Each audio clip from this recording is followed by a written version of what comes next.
কালকে এবছরের তৃতীয় derby Mohun Bagan versus east Bengal super cup 2025 টুর্নামেন্টের প্রথম ডার্বি, এবং এই ম্যাচ মোহনবাগানকে জিততেই হবে এবং ইস্ট বেঙ্গল ড্র করলেই মোটামুটি পরের রাউন্ডে উঠে যাবে। এই ম্যাচ গোয়াতে অনুষ্ঠিত হবে এবং খেলা দেখা যাবে স্টার স্পোর্টসের খেল চ্যানেলে এবং উইথাউট সাবস্ক্রিপশনে হটস্টারে খেলাটা দেখা যাবে। তো মোহনবাগান সমর্থক হিসেবে আমরা যথেষ্ট চিন্তিত আছি। না, আমাদের দল নিয়ে যে চিন্তা করবো তার থেকে বেশি চিন্তা হচ্ছে আমাদের কোচ নিয়ে, কারণ আমাদের এই পাগল কোচ কখন কাকে যে নামিয়ে দেন কোনো ঠিক নাই। মানে উনি কিছুদিন ভালো নামান, তারপর একটা জঘন্য ভুলভাল টিম বিনা কারণে নামিয়ে দেন, তারপরে গালাগালি খান, তারপরে আবার ঠিক হন। গত সিজনে ক্রিস্টিয়ানো রোনাল্ডো আল নাসেরের হয়ে প্রায় 50টার উপর ম্যাচ খেলেছে। আমাদের জেসন কামিন্সরা, জেমি ম্যাকলারেন না গত বছর সিজনে কটা ম্যাচ খেলেছেন, এবছর কটা ম্যাচ খেলেছে।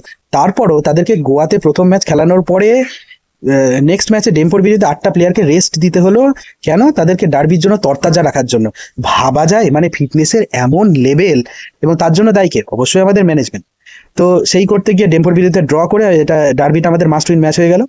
সব থেকে ভয়ঙ্কর ব্যাপার যে উনি ডার্বিতে কি দল নামাবেন, অবশ্যই কোনো রিস্ক নেওয়া উচিত না। আমি মনে করি যে রবসন রবিনহোকে অ্যাটাকিং মিডফিল্ডারের জায়গায় প্রথম থেকে, যেহেতু আমাদেরকে মাস্ট উইন ম্যাচ, প্রথম থেকে নামিয়ে ডান দিকে মনবীর, বাম দিকে লেফট উইঙ্গে লিস্টন কোলাসো এবং তাদের পেছনে সিডিএম হিসেবে আপুইয়া এবং থাপা, এবং তার পেছনে বাঁদিকে লেফট ব্যাকে সুভাশিস বোস, রাইট ব্যাকে মেহতাব সিং। অবশ্যই আশিস রয় যেন রাইট ব্যাক পজিশনে না খেলেন, জঘন্য খেলেছেন উনি, এবং দুজন আমাদের বিদেশি ডিফেন্ডার।